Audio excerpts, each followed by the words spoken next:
महिला स्वास्थ्य कार्यकर्ता परीक्षा 2023 के पाठ्यक्रम में 21 नंबर पर औषधियों के वर्गीकरण के विषय पर प्रश्न पूछे जाने वाले हैं। आपके सामने इस एक प्रश्न में ही औषधियों के वर्गीकरण, उसके प्रभाव और उस वर्ग से संबंधित दवाओं का उदाहरण दिया गया है। निश्चित रूप से ये प्रश्न इस पाठ्यक्रम के विषय को पूर्ण करने में सहायक सिद्ध होगा। तो आइए शुरू करते हैं। औषधियों का वर्गीकरण। पहला वर्ग है ज्वरनाशी यानी एंटीपायराइट दवाएं। एंटीपायराइट दवाएं शरीर के तापमान को कम करती हैं। एंटीपायरेटिक दवाओं का उदाहरण है एस्प्रिन, क्रोसिन, पैरासीटामोल, फर्नेबोल्जीन।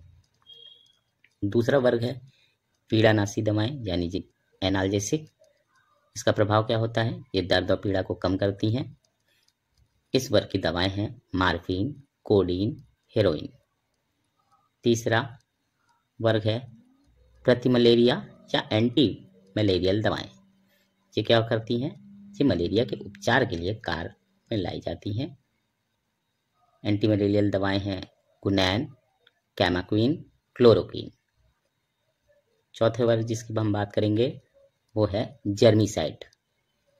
जर्मीसाइड का प्रभाव ये रोगाणुओं को मारती है। जर्मीसाइड दवाएं हैं रोगाणु, फंजाई, वायरस को नष्ट करने के लिए डीडीटी, पैराथियान, स्टेप्टोसाइक्लिन। अगला वर्ग है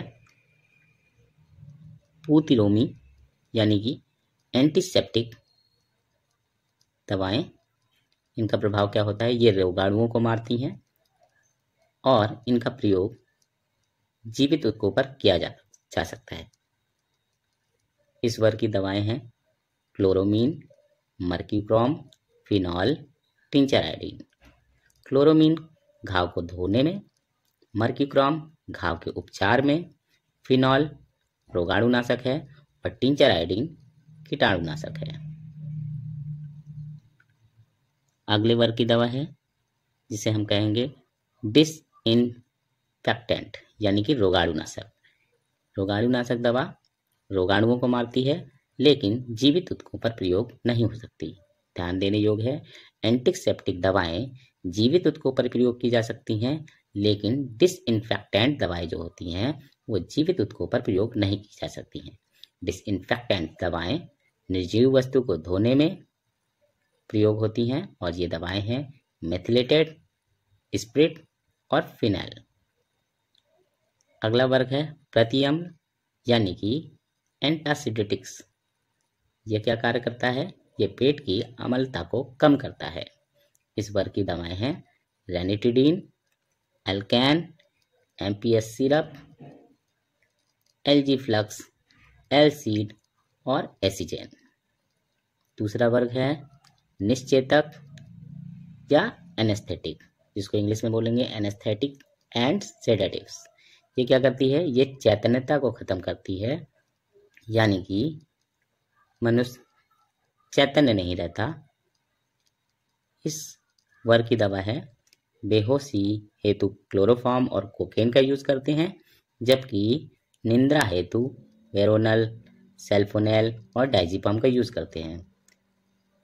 अगला वर्ग है प्रतिजीवाणुक एंटीमाइबेरियल, जिसको इंग्लिश में सल्फा ड्रग या एंटीबायोटिक्स कहते हैं।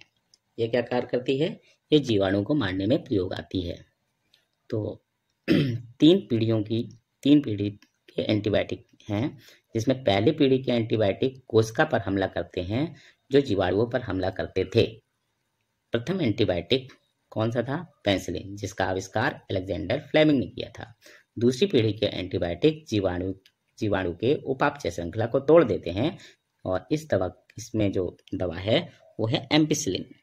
तीसरी पीढ़ी का एंटीबायोटिक जीवाणु के जीनों पर हमला करती हैं और इसकी दवाएं हैं क्लोरोफिनोलॉन्स, ऑक्सीलिनिक, स्टेप्टोमाइसिन, क्लोरोमाइस्टिन, टेट्राइक्लिन।